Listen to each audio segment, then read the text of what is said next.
righty, it is 4:30. We'll go ahead and call our meeting to order. Thank those who are here. Ms. Melton is excused today, so it'll just be the three of us. Okay. So, Well, good afternoon, Chairperson Ross and esteemed trustees, and thank you for allowing us this time with you today.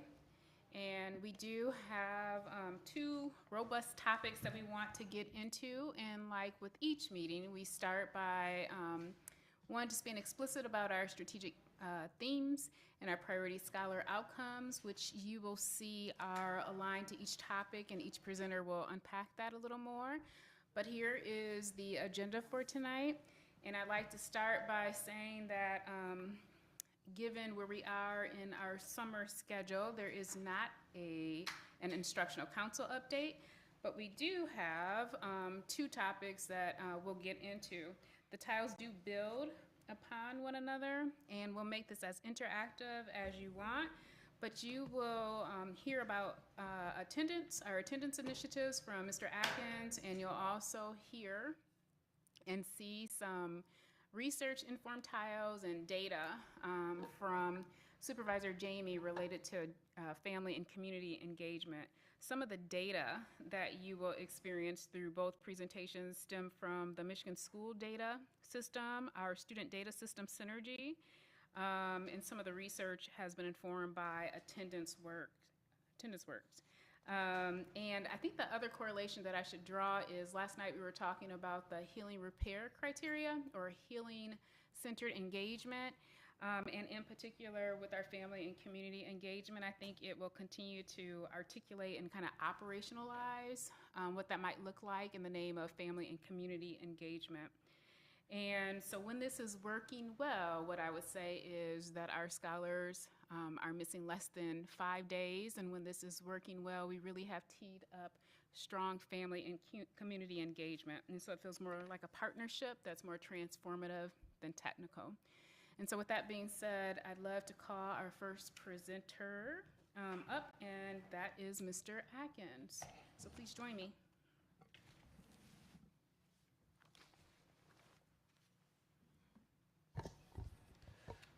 Good evening, everyone. Again, I'm Mel Atkins, Executive Director of Community and Student Affairs.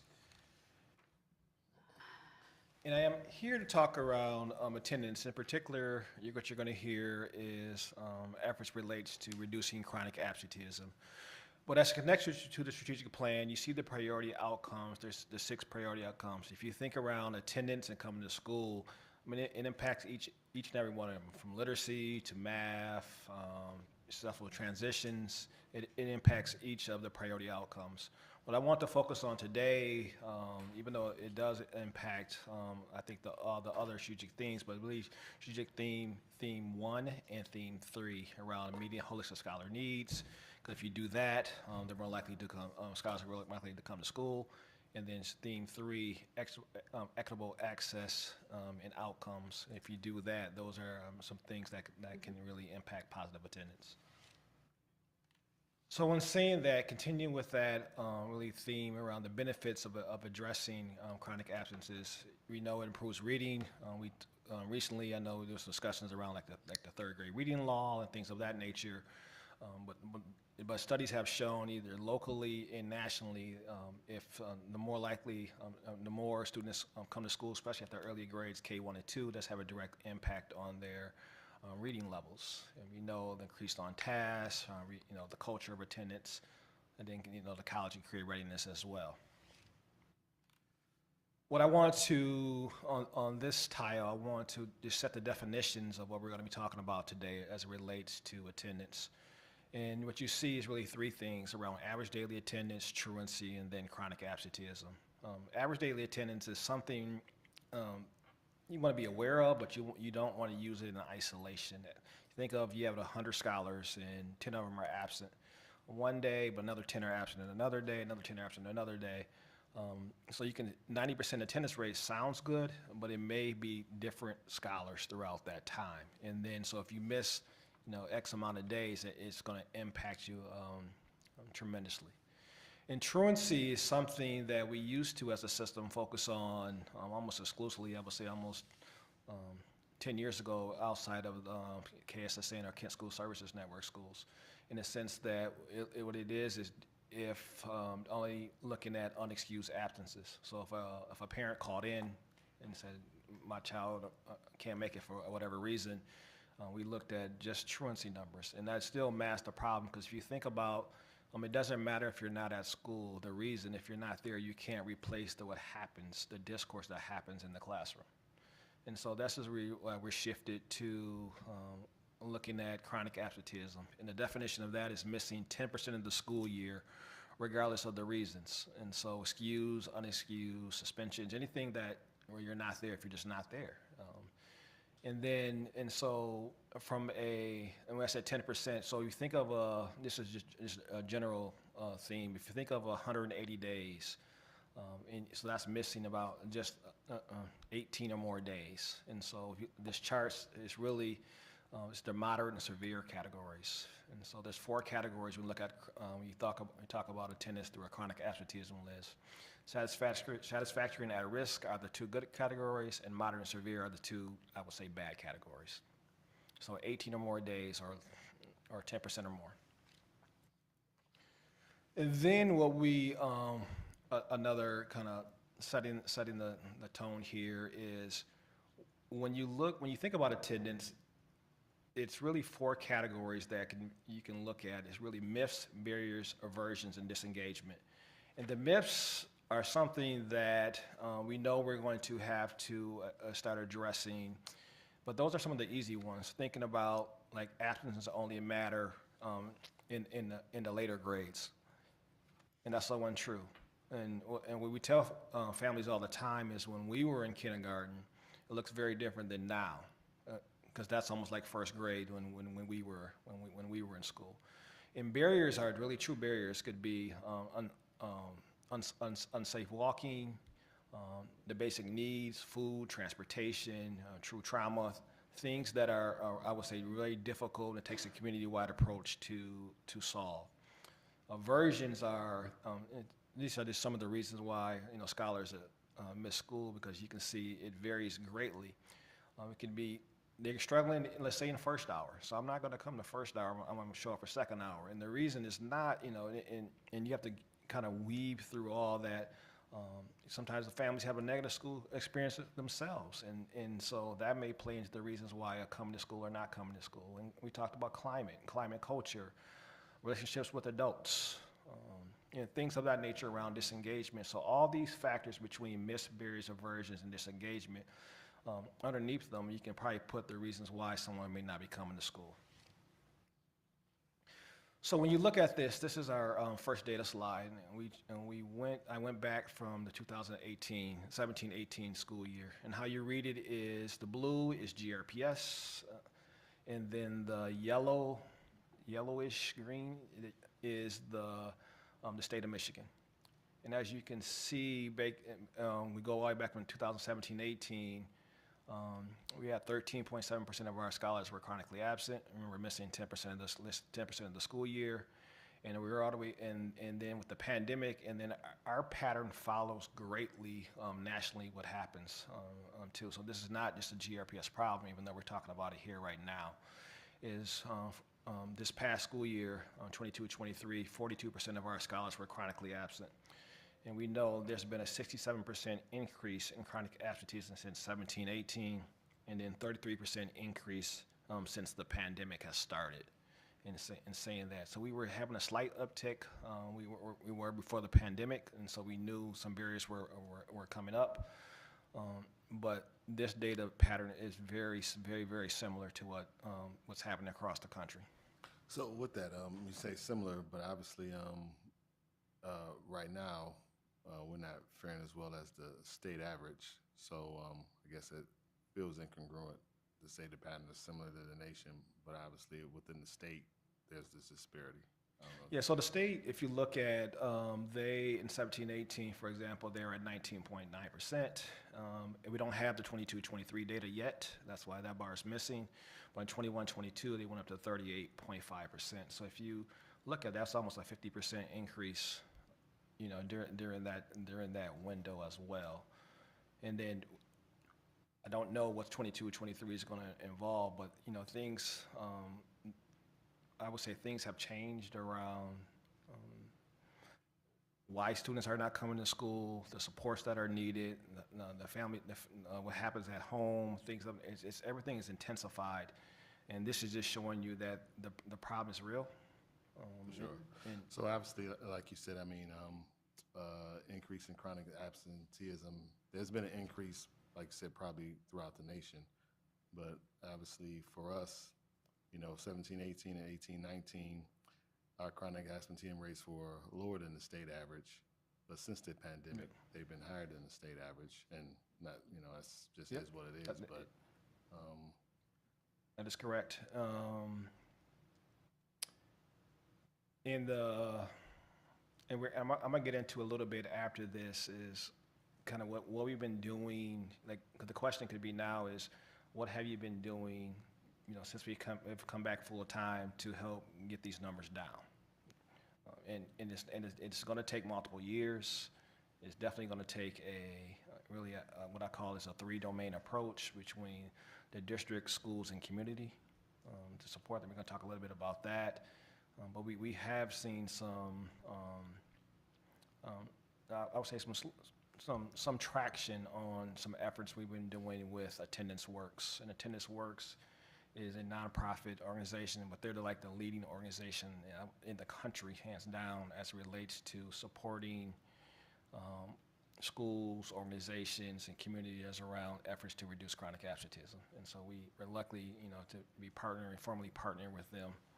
So 42% of our students are chronically absent? Yep, so what that means is 42% of our students have missed at least 10% of the school year. And if you just think about it in a number of days, if you had an under 180-day schedule, that's at least 18 school days, regardless of the reason. It could be doctors visit, it could be a lot of a lot of different things. But and so we do have a theory of action or a theory of change that's up here that we think is important to really highlight.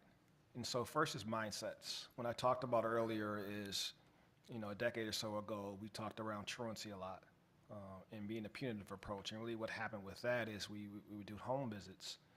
And ultimately what the home visits would do is we can submit names to the prosecuting attorney, you know, really potentially take away services. And so you think about what that does to potentially the family. And so you're trying to solve one problem, but you're creating 3 and 4 others. And then what you need is, so we shift our mindset. You have to partner with the family. And that's doing something to them. And then actionable data. You need data that's readily available on a daily basis to know, is it a myth? Is it a barrier? Is it aversion? Is it disengagement? What is it? You have to know the root cause of what's causing the absences to do something about it. Then capacity, professional development. And so professional development sometimes looks embedded with other items.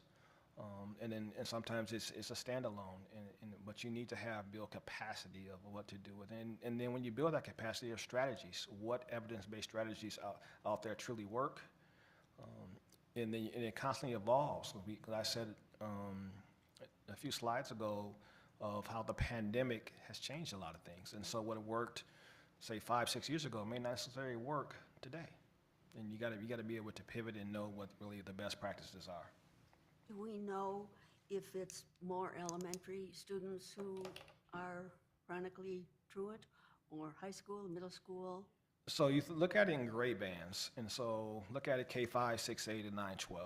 And in K5, kindergartners have the highest rates of chronic absenteeism, and that's been pretty consistent.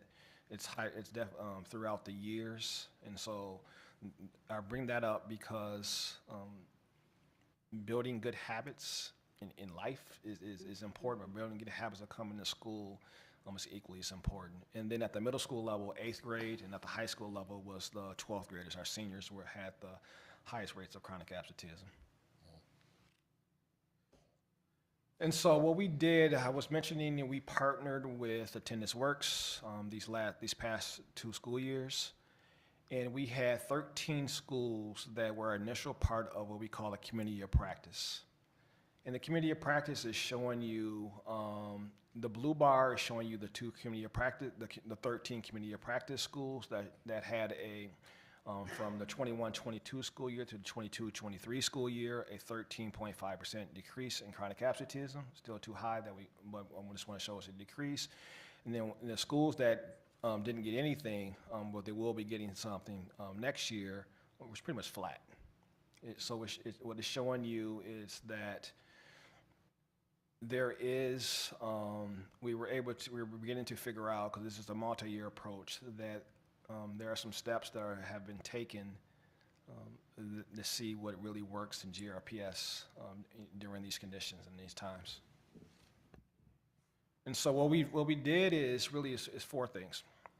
And so the first thing what it talks around is improved and accessible data reports. Remember I just talked about is you got to have data so you know what you're looking at and know how to respond to. And so we worked with our Student Data Systems Department, SDS team, and the pilot schools were able to give feedback on real-time data, and so they can look at efforts and supports, do something about it through their attendance teams. Then we offered a professional development series for all staff. It was a 3-session series, but the reason why I highlighted this one is because this one is getting people ready for this next year. And so, because when you think about when the pandemic started, you really didn't talk about attendance. It was, with COVID, and then how sick is too sick, all that went away. So it was important to really start to lay the groundwork again for, what is chronic absenteeism again, what can we do, and that was what the 3-part series did. Going back to the top right with the family support specialist, this was a huge one.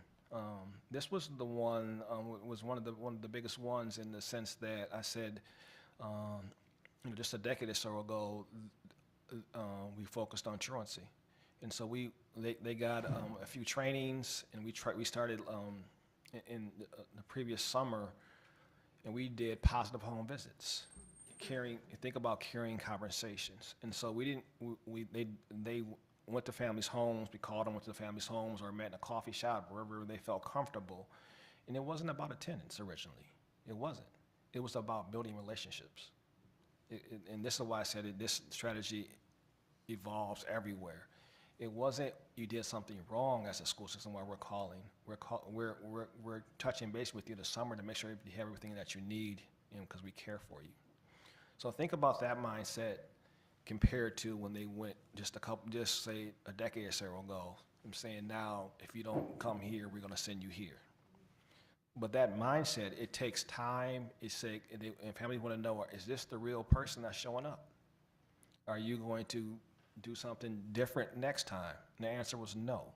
So we intentionally shifted our mindset, saying we want to partner with you. If there's something we can support you, we can remove barriers. And so that was a very intentional strategy that we use with our family support specialists. And then with that, I want to make sure I give you the right data, is because we tracked interventions, and it's 12 family support specialists that we have on our team. But they had a total of 13,478 interventions. And the interventions range from home visits, phone calls, letters, and emails. But some of the highlights of that, they had over 2,400 home visits. So think about that. 12 individuals, the amount of home visits they were able to do as it relates to these caring conversations. Over 5,800 positive phone calls, for example. So we're trying to shift the mindset of saying, how can we work together? We're not doing something to you, we want to work with you. And your voice matters just as much as our voice. And I know Jamie's going to come up here in a little bit and talk around how it connects to family community engagement. And the last thing, I've kind of showed you the data with the community of practice, what we did. And so that was really at the school-based level. and they got really quarterly supports with Attendance Works, but then they got coaching calls, and they got visits around how to do attendance teams, how to remove barriers, looking at tier 1, tier 2, and tier 3 strategies, things such as those during their community year practice efforts these last 2 years. And so when you take all of that, is what we're trying to do is take the best of what worked, and how do we push it out to the system. And so when you look at the goals for 23-24, is we're going to couch everything. If you've been here long enough, we used to talk about a campaign called Strive for Less Than 5. Strive for Less Than 5 is something we're going to bring back as it relates to reducing chronic absenteeism. It really was. It set a goal for our families to really strive for. And and the reason why number 5 is because when we looked at our data years ago, if a student was absent or a scholar was absent 1 through 4 days, it really didn't impact them academically. They did the same. But when you got to that 5th day, that's when it started to teeter on the opposite. So we worked with the communications team, and we came up with the Strive for Less Than 5. But what it is really a 3-domain approach between the district, schools, and community coming together to help support our families, not just scholars, but our families in removing barriers in coming to school. And then reestablishing attendance teams. Attendance teams are important in the sense that you have a set team at the schools that are looking at this information on a weekly or a biweekly basis, and giving you the supports and tools to do it. The policies, we want to make sure that our policies are aligned to our current practices. And so I know there's a couple policy numbers that we've already began to look at, but we want to make sure that there's nothing punitive, in there, from the old ways. And then we know community partnerships, we cannot do this alone. I cannot stress that enough, that one, sharing data and information is important, and really truly partnering on the front end, and not when things are completely planned out, but on the front end of how do we collectively do this as a system. I know the county is coming back with Strive for Less Than 5 too, around that. So you're going to see that initiative kind of everywhere you go. And so that's one thing we want to do with local stores, owners, churches, businesses, anything that we see that we want to send the message, the importance of attendance, and if you need help, how do you get help, is really what's coming for 23-24. And the last thing that I had is this additional ways to invite you for support. Really just, as you see, amplify the Strive for Less Than 5 initiative in supporting that attendance does matter. And then and when we come up, I know we have a policy committee, but when the attendance policies come up and things of that nature, we want to be collaborative in our discussions, and when we look at those efforts. Any questions? Thank you, Mel. So I am a parent of, I think my daughter did about 6 years perfect attendance, and then she's probably on that chronic list this year because I gave up. You knew that? I felt so attacked. I get it. No, I didn't know that, but I get it. I'm saying I get it. Oh, I did. She's a sophomore, and it was hard, and it was like, I was like, all right, look, this is your failure at this point. I don't know what to do, And so as a parent, it was, her school was so supportive in trying to, we talked about principal call and like, what can we do to help? And I'm like, I don't know.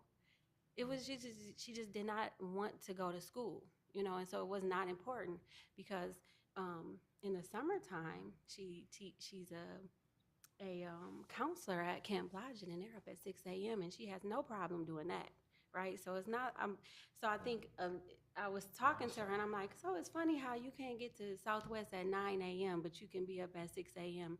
every day at camp. It's because that's what she wanted to do, right? You got it. And so so I felt good it wasn't me, right? No. Um, No. but no, wanted to ask the community program that is helping support these families.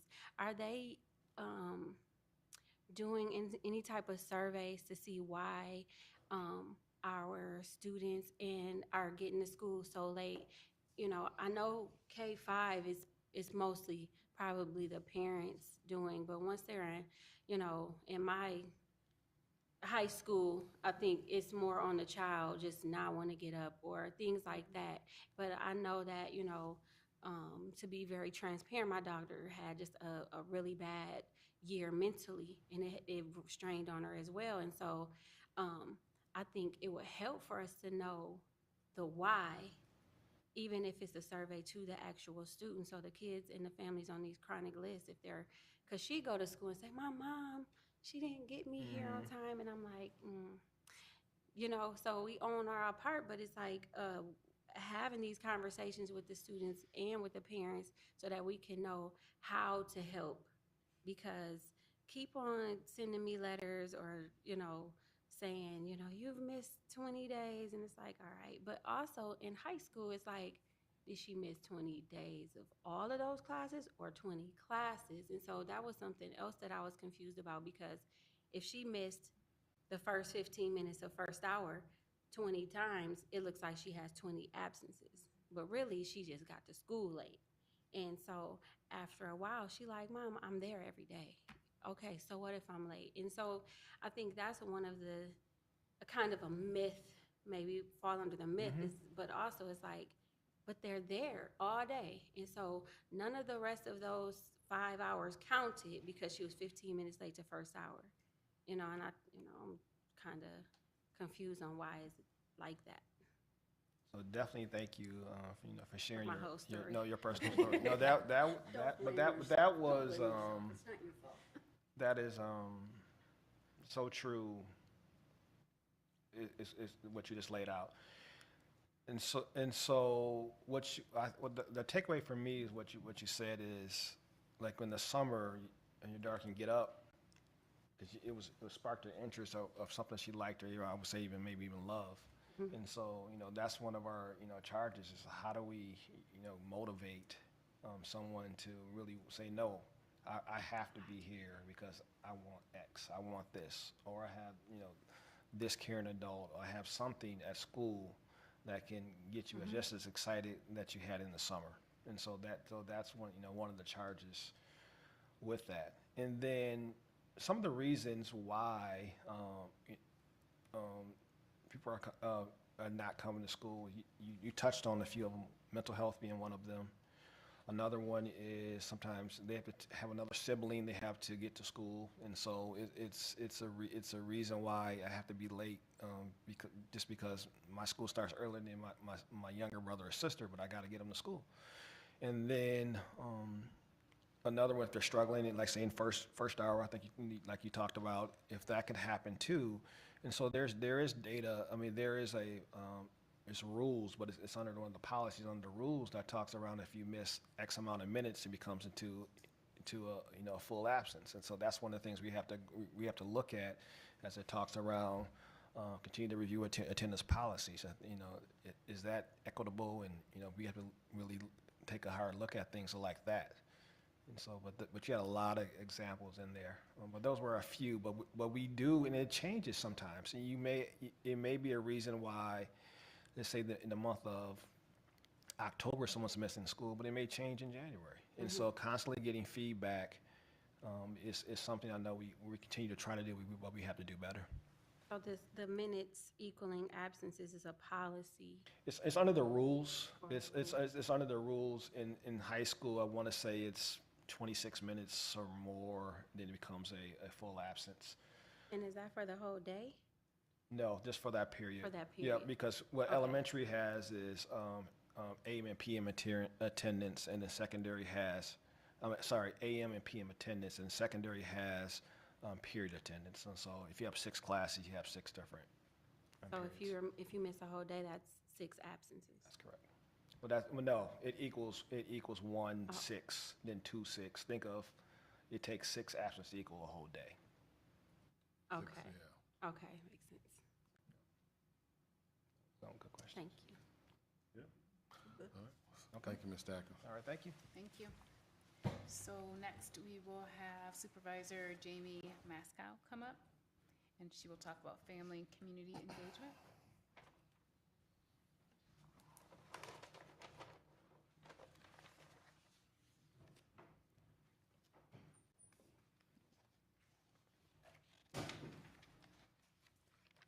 Good evening. Evening. I'm Jamie Masco, and I'm the Supervisor of Family and Community Engagement.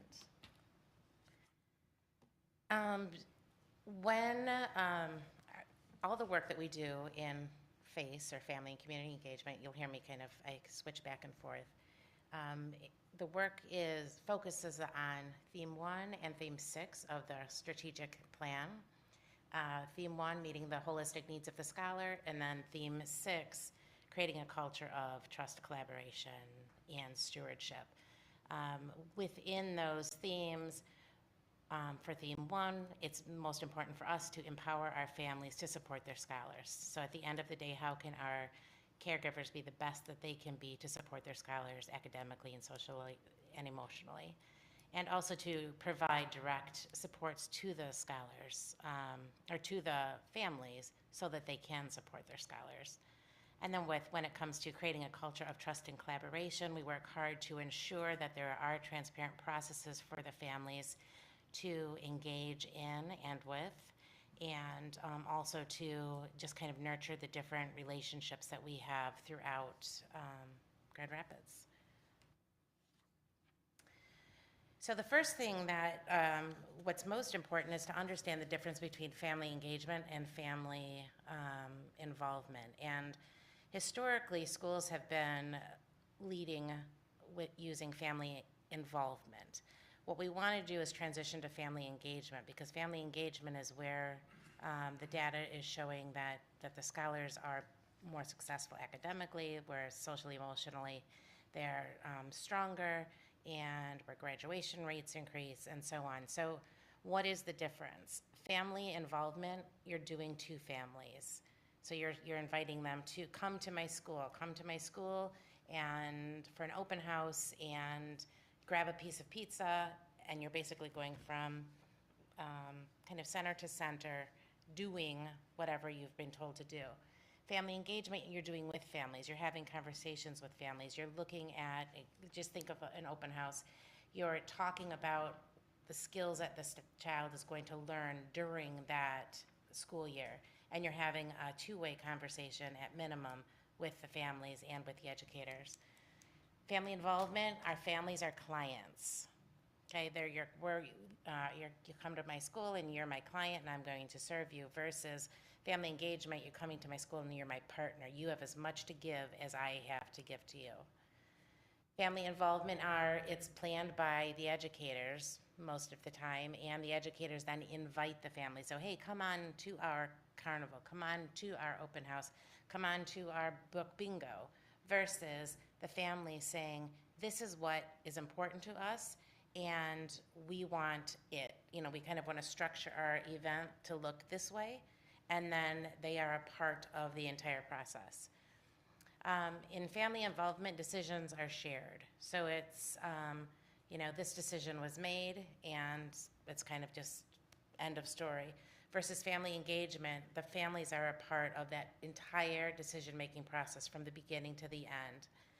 And then when it comes to communication with involvement, it is two-way, like maximum, versus family engagement, two-way minimum.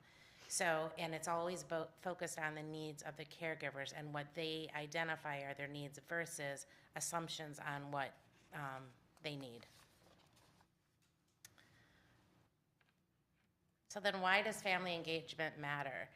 All the data supports when you do family engagement correctly, academic gains are made in the students whose families engage, increased graduation rates, increased self-awareness with the adults and the students, the increased ability to advocate for themselves as the scholars and also as the adults, improved relationships across the board, from the school to the home, to the upper administration, and then just improved cultural awareness and competence.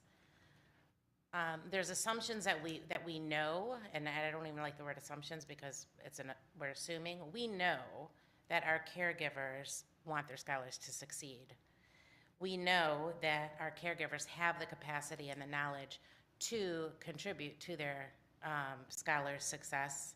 We know that our caregivers deserve consistent, reliable, transparent, two-way communication, and that they also crave that. I think through the pandemic, and that was one of the very loud messages, was like, let us be a part of these conversations.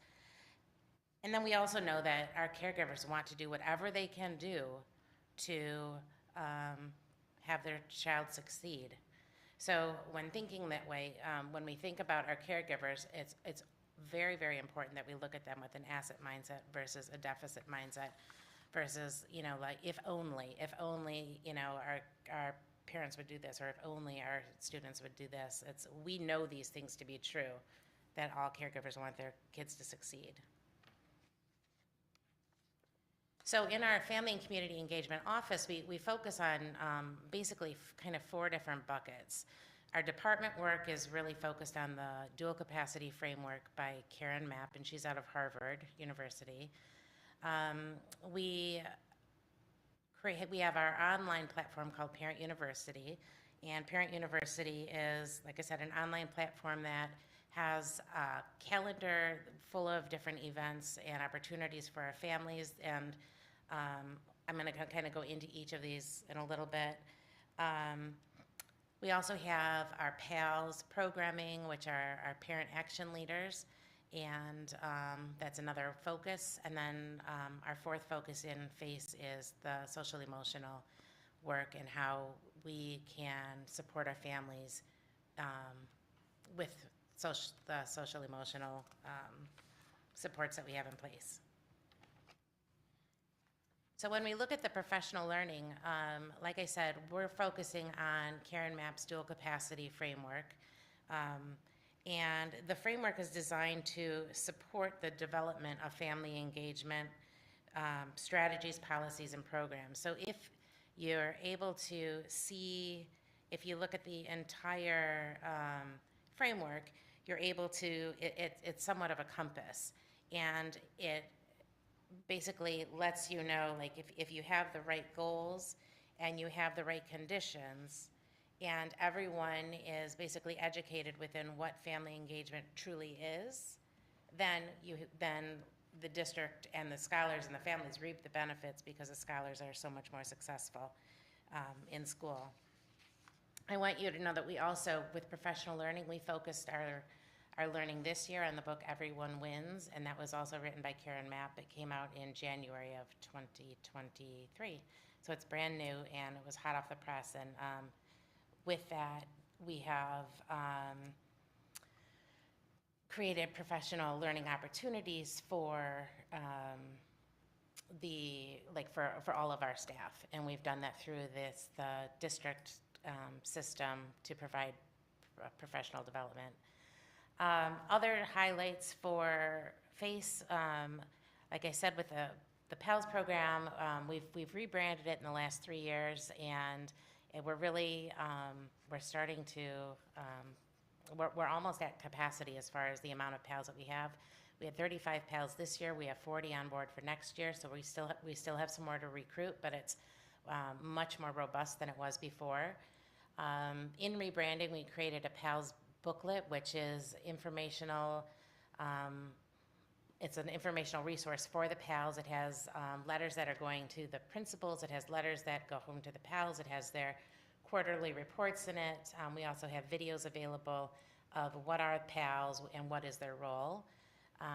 And then also, when it comes to district professional learning, Katie and I attended a professional conference, I want to say it was in October, and that's kind of when we learned about the Everyone Wins book, and through that, we've been communicating with the district through weekly tips, monthly newsletters, through the We Are GR articles, and then through that district-provided PD.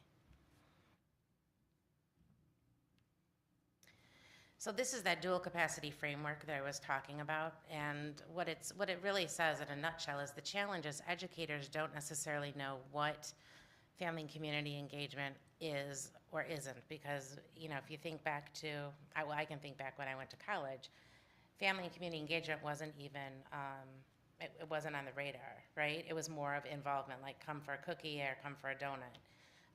Now, like I said, the data definitely supports the necessity to have families engaged. The challenge with our families is that they maybe haven't been exposed to family engagement, or they have been exposed to involvement and they found it kind of meaningless. It could be that they've just had negative experiences in school themselves, and they don't want to revisit the school. Like, why go back to something that doesn't make me happy? But they might also feel disrespected or unheard. So that's the challenge that we're dealing with right now. And then you look at the essential conditions. We have process conditions, and then we also have organizational conditions. The process conditions are built on trust, right? We have to build the trust with our families, and our families have to feel like their students are in good, safe hands. The process conditions also have to be linked to learning, right? So everything in engagement is linked to learning versus involvement. And I can look at you, Ms. Lewis, because I know that some of the things that I had when I was a principal were involvement. They weren't engagement, right? So, but there would have been an easy tweak to make it engagement. So, for example, we had pastries for peeps. So when I originally looked at it, I looked at it as, you know, let's have the family members in and they can come and have a donut with their child, and then, you know, it's just kind of an opportunity to be together. What we want to do to move that from involvement to engagement is now we have a captive audience of our parents. Let's teach them something. The goal is, or let's give them a piece of knowledge from the district that they can walk away with, knowing more about the district or knowing more how to support their children. So it's kind of it's an easy-ish tweak. Organizationally, the conditions need to, you know, the districts need to kind of understand the importance of engagement, and then it's basically focusing on the goals. So the goals are to build and enhance the capacity, the connections, the mindset, which would be the cognition, again, moving from that deficit mindset to the asset mindset, and then just having confidence in the whole system itself. Through this, then we have our outcomes. So once our families understand partnerships and what engagement is, then they will create more opportunities to engage, and they will look at the caregivers as partners rather than, you know, so-and-so's parent. This is somebody that's a co-creator with me. This is somebody that knows more than I know, because it's their child. Mm-hmm. And then families also, so then families engage in diverse roles as the co-creators, the supporters, the mentors, the monitors, and so on. So when you have this whole system together, this is where then you see the graduation rates increase. This is where you see the academics improve, and so on. All right, so some Parent University highlights. Just over the past year, we offered 80 plus opportunities for our families. That included courses, experiences, and different activities for our families. Some of those included, like what Mel was saying, we had attendance nights or attendance events were held at a couple different schools. It was an interactive bingo for our caregivers, and every caregiver received a bingo card with the data, like with attendance, national attendance data on the card. Then we pulled we pulled the data card, if you will, and then we played bingo. So anyone that got all of their data in a row, they were winners. So they walked out. That's where that engagement shift was. They walked out knowing more about why is it important for my child to attend school. We have hosted other courses like Schoology. Taste Buddies, I know that was talked about before, that's the online cooking course that we have that incorporates, this year we incorporated a whole social emotional piece as well to the academic, the math, the ELA piece. Parent University has been updated, like the website itself was updated, and it does create a unique user experience, and it kind of feeds off of your interests. So if you are looking for a lot of resources on social emotional learning, then it's going to send you monthly social emotional learning resources. And then within Parent University, we have a very active calendar, and that calendar kind of houses all of these different opportunities for our families. Some of the courses that we've offered this year, like I said, Taste Buddies, the attendance events, Schoology for the families to understand how to just kind of work the platform, the Taste Buddies. We've had expungement events that have been so large, like within the first 15 minutes, we've had to close doors. Affordable housing, and then we've had series, social emotional learning series, multiple. Our PALS highlights, like I said, we have, we've rebranded them, and lots of credit is given to Katie Joseph. She's my coordinator. She's been amazing with this whole rebranding of PALS, and like I said, we have 35 right now. We've got 40 for next school year, and our PALs definitely have more visibility and more opportunities. Some of the highlights this year were that they're seen and recognized in our newsletters, in the We Are GR, and also on Parent University. They have their own module, and on their module has all of their information, so that they can go to Parent University and get everything that they need on Parent University. They've had opportunities to have conversations with Governor Whitmer. They had multiple opportunities to give feedback and to talk with the Eureka group. They've participated in spring enrollment nights. They gave input also on ESSER spending, and they've participated in multiple events that we've had, and one of them was the resource fair. One thing that we actually, tomorrow we have a PALS retreat. It's an all-day retreat for them, and they will come, and basically it's kind of, we'll start with some reflections, and then we're going to do goal setting for the next school year, and then planning forward. So we're really happy with the momentum that we're getting with the PALs, and it's taking time because we have rebranded the whole program. Another goal for FACE is social emotional learning, and our highlights this year included partnering with the social emotional department and working very closely with them to offer monthly courses. We've also partnered with Arbor Circle, Network 180, and Family Futures to create different social emotional opportunities for our families. Next year, this will continue as well. Planning is already in place for social emotional courses for our families, and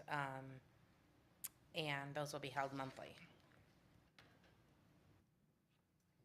So for the 23-24 school year, this is what's super exciting. So our highlights, we plan to implement critical grade transition events for families. So that would be like families, scholars moving from kinder to first grade, scholars moving from 5th grade to 6th grade, scholars moving from 8th grade to 9th grade, right? So in those grade bands, how do we help the scholars and their caregivers understand what this transition looks like? We do have the PALS retreat. Like I said, that's tomorrow, which that will be a first. Something very exciting is next summer. We've got a tentative date of May 31st, June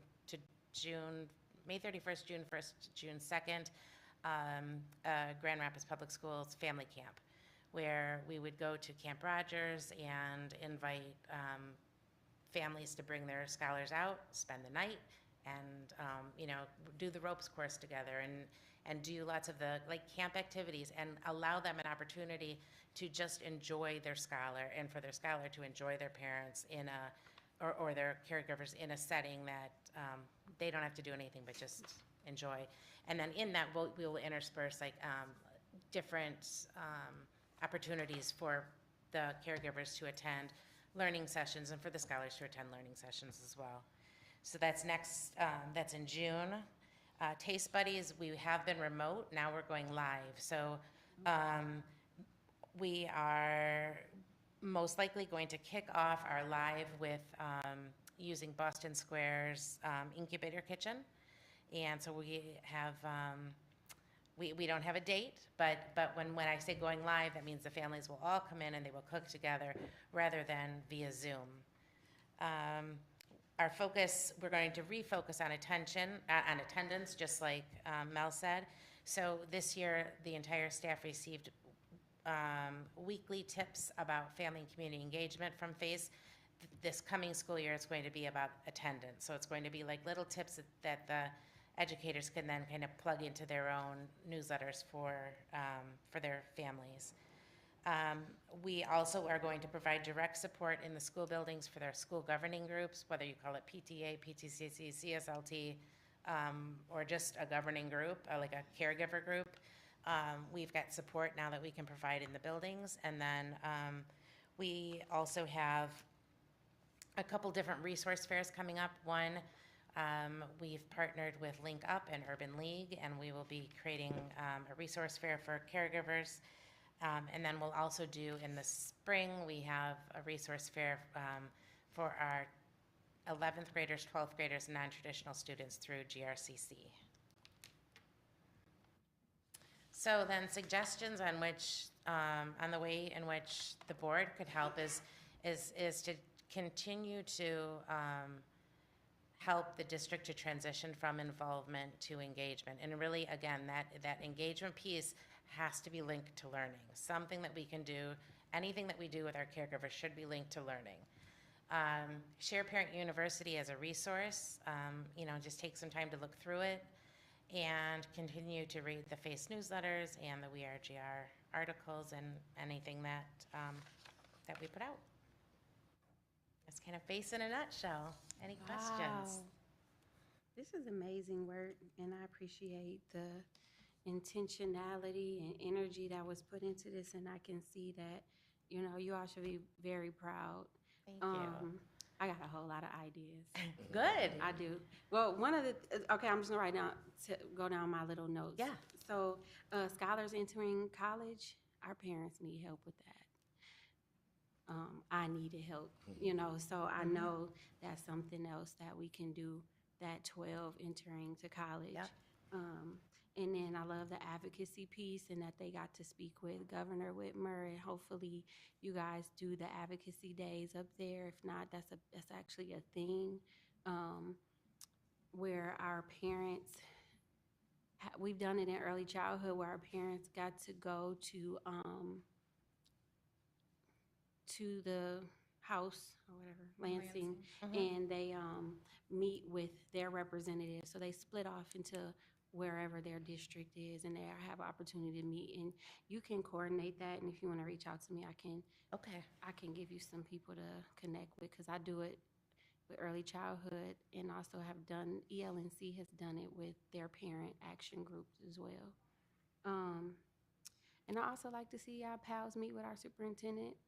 I know she meets with the students and leaders, and I don't want to put another thing on her plate, but that would be very beneficial. Dean Transportation was here yesterday, and they invited community to come out to visit their, I don't want to call it campus, The office. depot. Their office, the depot. That might be something the pals want to get together and do, because they did invite us all out, and they expressed that they really want that. And then also using parents as experts. I know that our parent university is valuable, and I think that empowering our parents to share their knowledge and skills and expertise around specific things would just be another great way to utilize not just our pals, but our parents in our district with Perry University. Now, my question I have is, do PALs have like specific space where they, like rooms within the schools? And also, is the culture kind of the same across the district where our schools are receiving our PALs and welcoming them in? So it varies from school to school. Okay.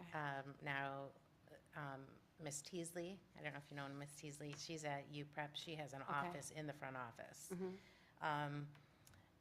Some other PALs have like corners in other, like in rooms, and then there's PALs that don't have spaces. So there isn't, it is our recommendation that the principals and the leaders kind of create a safe space for them so that they do feel a part of the school community. That's something actually, in tomorrow's retreat, we're actually working with, one of the activities is for the PALs to select some things that they would like in their school office to support the students. So what is it that you need to support the kids when they come to you?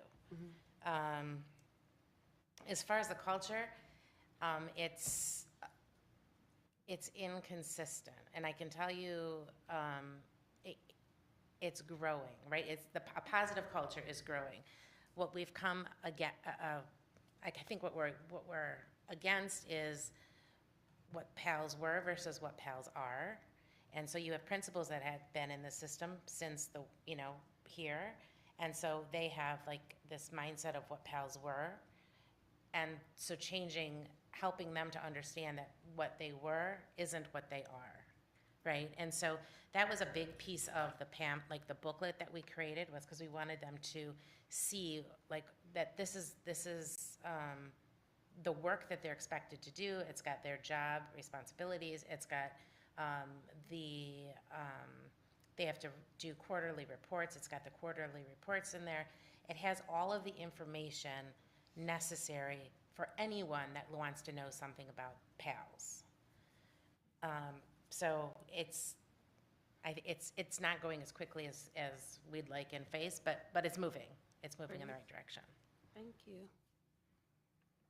But that is the work, us continuing to have conversations related to the added value of PALs. And you heard it before with the explanation of the repair criteria, the amplification of PALs, the role that they play in schools and in communities. So we're working on it. And PALs, just like, we speak on UCC a lot, right? And how that work around advocacy they do. I can see them being a very valuable group of people that we like to hear from, even at our, board meetings and via email when we having issues in the schools. Our parents sometimes feel voiceless, and I think the PALs are a good way to get those messages to us.